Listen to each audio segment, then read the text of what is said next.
que bom ter você aqui mais uma vez comigo para continuarmos abordando esse tema tão importante, tão essencial nesse tempo que nós estamos vivendo. Estamos falando sobre esperança. Falamos um pouco sobre esperança no primeiro vídeo, falamos sobre a fé, a importância da fé. Esperança é a expectativa de algo que é certo, de algo que esperamos, que é bom. A fé, ela nos diz de uma convicção daquilo que esperamos, nos movemos com base naquilo que esperamos como se já existisse. E algo que me trouxe, uma palavra que me veio ao coração na última semana, no último vídeo, eu não cheguei a citar essa passagem, mas é que além de ser impossível agradar a Deus sem fé, há uma contestação na Bíblia que ela é viva, que ela é ativa, que ela é uma ação, um comportamento. Então é uma convicção que ela é um comportamento ativo com base naquilo que eu espero. E Tiago 2, o versículo 14 até o versículo 17 diz assim: meus irmãos, que interessa se alguém disser que tem fé e não fizer prova disso através das obras? Esse tipo de fé não salva ninguém. Se um irmão ou uma irmã sofrer por falta de algo para vestir ou por passar fome, lhe disserem: procura viver pacificamente, vai te aquecendo e comendo como puderes, e não lhe derem aquilo de que precisa para viver, uma tal resposta fará algum bem? Faz algum sentido isso? Assim também a fé, se não se traduzir em obras, ela é morta em si mesma. Então a fé nos diz de uma ação com base numa convicção que não vem de nós, que vem de Deus, mas que nos move frente àquilo que nós cremos, aquilo que nós acreditamos que irá acontecer. E eu falei que nesse vídeo nós falaríamos sobre crença, até porque nós precisamos entender qual é a diferença de esperança, de fé e de crença. E antes de gravar esse vídeo, quando eu finalizei o outro, me veio uma passagem, o Espírito Santo trouxe uma passagem no meu coração que diz assim, é 1 Coríntios 13, mas eu quero começar a ler com você o versículo 11, que diz assim: quando eu era menino, falava como menino, pensava como menino e raciocinava como menino. Quando me tornei homem, deixei para trás as coisas de menino. Agora, pois, vemos apenas um reflexo obscuro como um espelho, mas então veremos face a face. Agora conheço em parte, então conhecerei plenamente da mesma forma com que sou plenamente conhecido. Assim permanecem agora esses três, a fé, a esperança e o amor. E o maior deles, porém, é o amor. E assim, eu fiquei tão impactada com a revelação que o Espírito Santo trouxe, porque ele começa dizendo que ele pensava como menino, ele falava como menino, e ele deixou para trás as coisas de menino quando ele se tornou homem. Mas no 12 fala que ele via como espelho, mas que ele conheceria plenamente, da mesma forma como ele era plenamente conhecido. E o que eu entendo é que falar sobre crenças é falar sobre si, sobre a sua identidade, sobre quem você é, sobre a sua verdadeira personalidade. E a base disso é a busca por um desejo, por um amor, por uma necessidade emocional básica, por um senso de pertencimento. E isso é a base das crenças. Quando nós falamos de crenças nada mais é do que um núcleo de temas centrais que desenvolvem a nossa compreensão de ser, o nosso desenvolvimento humano. As crenças, elas são aquelas necessidades emocionais básicas mais enraigadas, onde o nosso temperamento, ele é uma influência, ele é uma forma de perceber o suprimento ou não suprimento dessas necessidades, de experiências que vivenciamos dentro do nosso ambiente de convívio, de origem. Então vamos pensar comigo, quando nós crescemos, o nosso cérebro não está totalmente desenvolvido, ele vai sendo desenvolvido.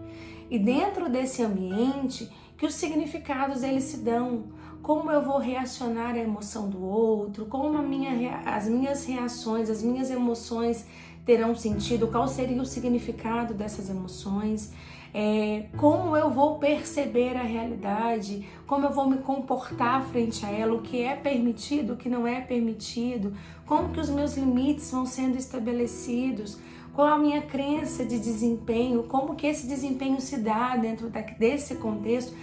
O meu cérebro vai se formando a partir dessa relação primária, geralmente dentro de uma instituição familiar de base.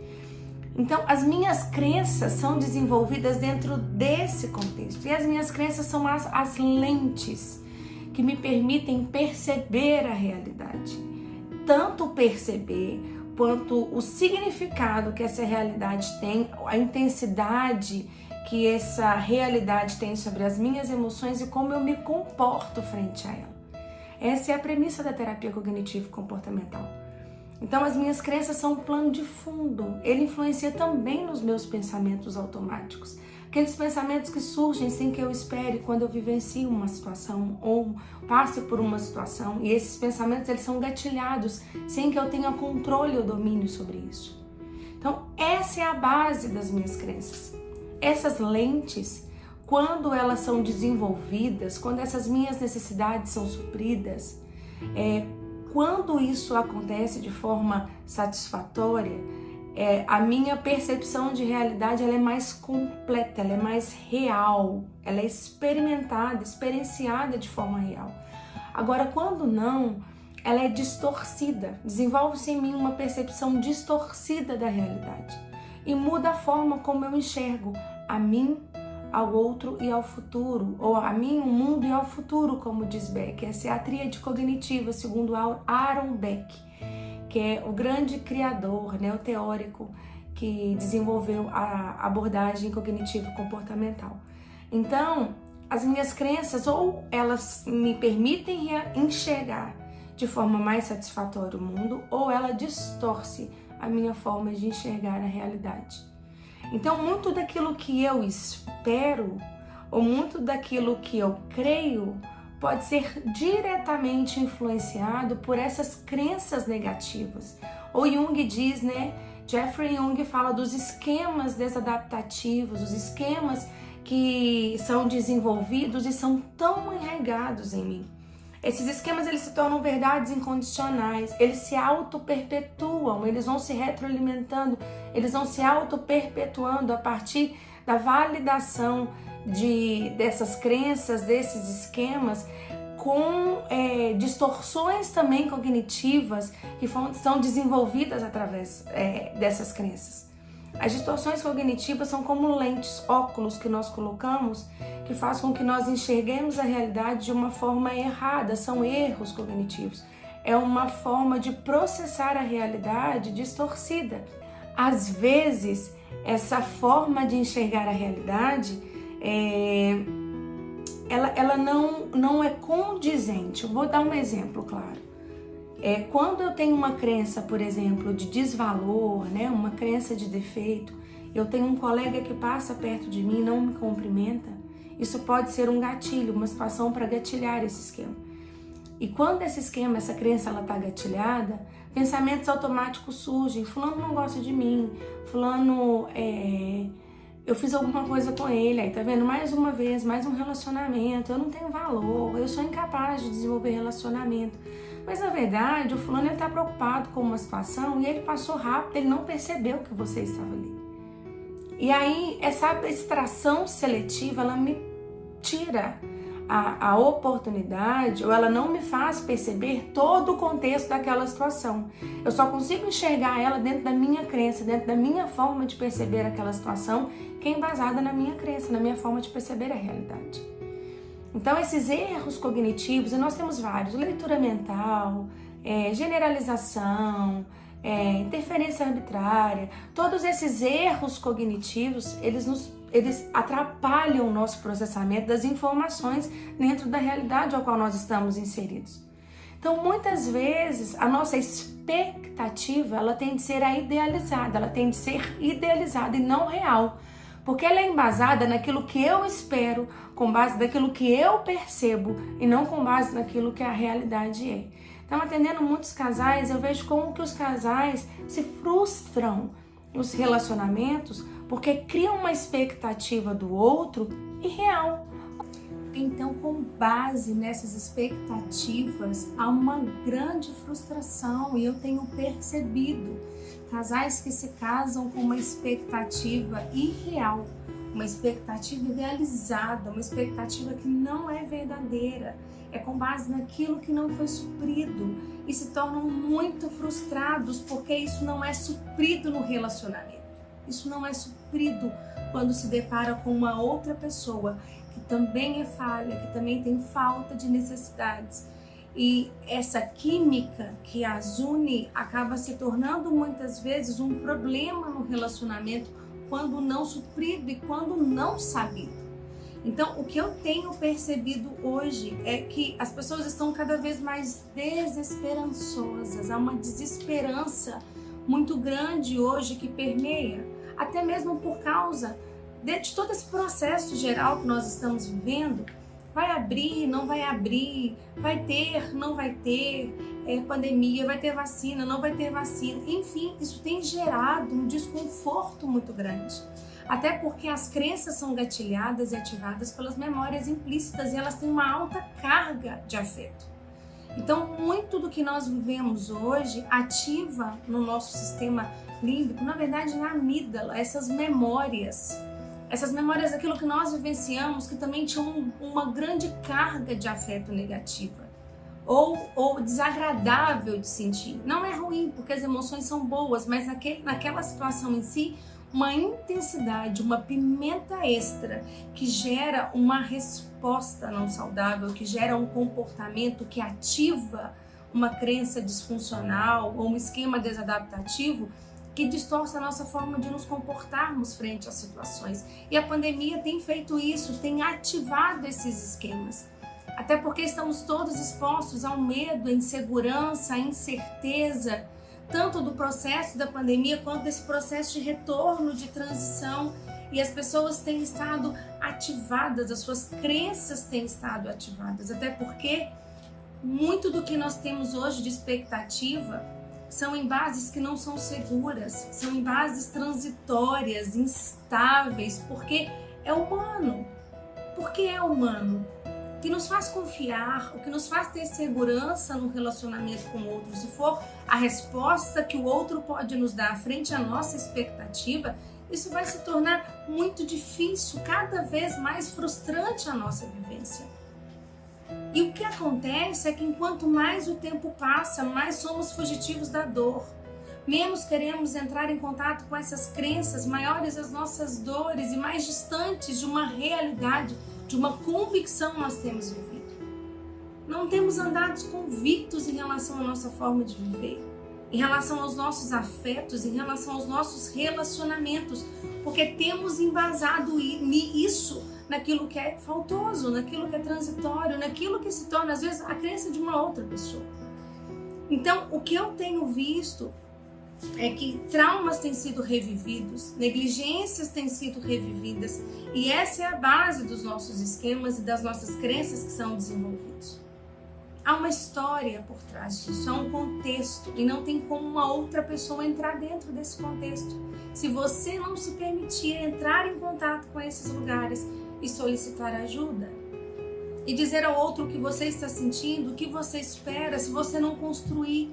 Gente, como tem sido difícil dialogarmos hoje, como tem sido difícil de estabelecermos conversa, troca com pessoas hoje, até porque estamos tão firmados na nossa forma de enxergar a realidade que nós não temos desenvolvido empatia para ouvirmos o outro dentro da realidade do outro. Esse é um dos grandes maus desse século, a ausência de empatia.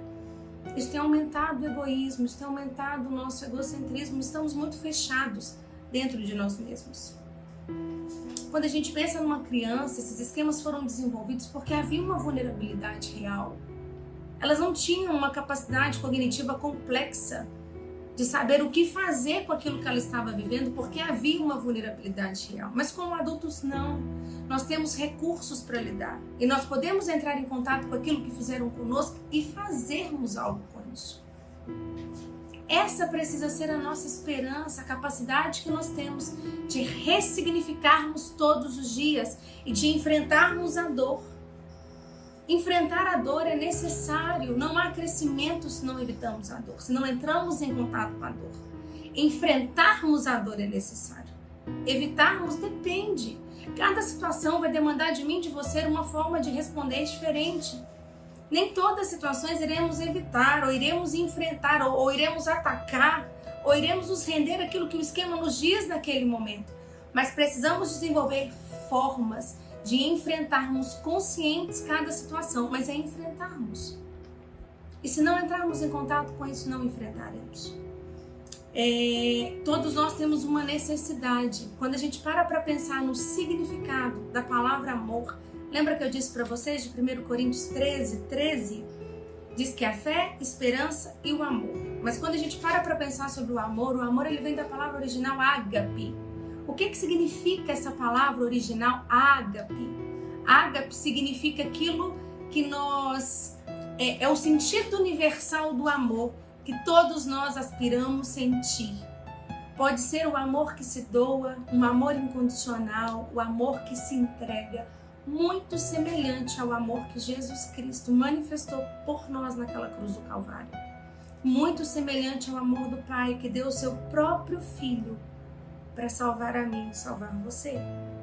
Então, quando a gente lê sobre o amor ágape, esse amor de entrega, esse amor incondicional, que todos nós desejamos viver, que todos nós temos a expectativa de vivenciarmos. E como nós não vivenciamos, nascemos com essas necessidades, mas muitas vezes não experimentamos, vivemos em busca de encontrar esse amor. Vivemos em busca de encontrar essa entrega, essa troca. E precisamos também desenvolver isso pelo outro. As nossas crenças acabam deturpando a forma como nós percebemos as necessidades emocionais básicas dos nossos filhos. Quanto mais autênticos nós somos com nós mesmos e quanto mais nos conhecemos e nos permitimos conhecer e entramos em contato com a nossa realidade, com a nossa humanidade, maior sensibilidade nós pais temos de entrar em contato com a necessidade do nosso filho. Até porque os nossos filhos tendem a ativar, a gatilhar os nossos esquemas e crenças. Precisamos ser autênticos conosco para sermos autênticos, para termos uma sensibilidade ou nos atentarmos à necessidade das nossas crianças. Porque senão vamos auto-perpetuar, como as crenças são auto-perpetuáveis, tendemos a auto-perpetuar e a deixar isso como um legado para a nossa descendência. Até porque muitos dos nossos esquemas foram absorvidos, aprendidos no nosso sistema familiar de origem, na nossa instituição familiar primária. Então nós precisamos entrar em contato com isso porque somos seres que buscam esse amor. Nós nascemos com essa necessidade do amor, essa vinculação de amor primária.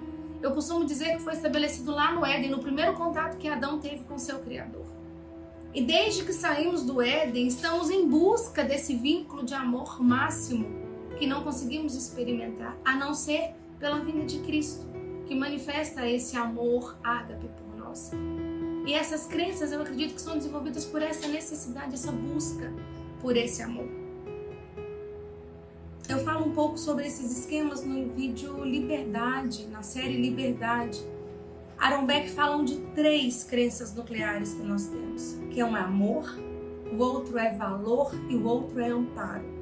Para mim, todas as 3 deixaram de existir quando rompemos o nosso relacionamento, onde houve a quebra, a desconexão, a ruptura do nosso relacionamento com Deus no Éden. Jung falam de 18 esquemas que foram originadas desses vínculos, dessas necessidades emocionais básicas que não foram supridas, que é vínculo seguro, que é autonomia e desempenho real e validado, que é limites realistas e autocontrole, que é essa validação das nossas emoções, né? Essa liberdade de nos expressarmos e a autonomia, essa espontaneidade e lazer. Autonomia não, espontaneidade e lazer. São 5 necessidades. Para mim, são características dessa ruptura que nós vivemos com Deus e que estamos constantemente buscando preencher essas lacunas, esses vazios, essas necessidades dentro de nós. Então é isso. nós temos essa personificação através de Cristo na cruz do Calvário por nós. Estamos buscando completamente sermos satisfeitos nisso. Buscamos em pessoas e nos frustramos. A primeira coisa que precisamos fazer é entrar em contato com nós mesmos e conhecermos quais são essas crenças. O que foi desenvolvido dentro de nós, que acaba se tornando essa nossa convicção de mundo, essa nossa convicção de realidade. E que pode sim direcionar a nossa expectativa para aquilo que é bom ou gerar um medo. Porque a expectativa orientada para o mal, para aquilo que não é certo, gera medo. Vamos falar um pouco mais sobre isso e algumas perguntas brotaram dentro de mim. E essas perguntas são, à medida que eu estava produzindo o conteúdo, o que é que nós esperamos? As nossas bases são seguras, as nossas bases de espera são seguras? Em que evidências estão as nossas esperanças? As nossas expectativas então estão embasadas em quais evidências? Com base em que esperamos? E essa esperança está embasada, essa expectativa ela está embasada em qual convicção? Qual é a sua convicção? Qual é a minha convicção? É uma convicção ou é um desejo? É uma convicção ou é uma necessidade emocional básica que você está buscando suprir? E nós vamos falar sobre isso, como desenvolver essa esperança na convicção correta, com uma base correta, e o que realmente nós estamos esperando, se realmente é uma necessidade, uma expectativa humana, ou se é uma expectativa real ou idealizada. Vamos falar mais sobre isso no nosso próximo vídeo. Eu aguardo você.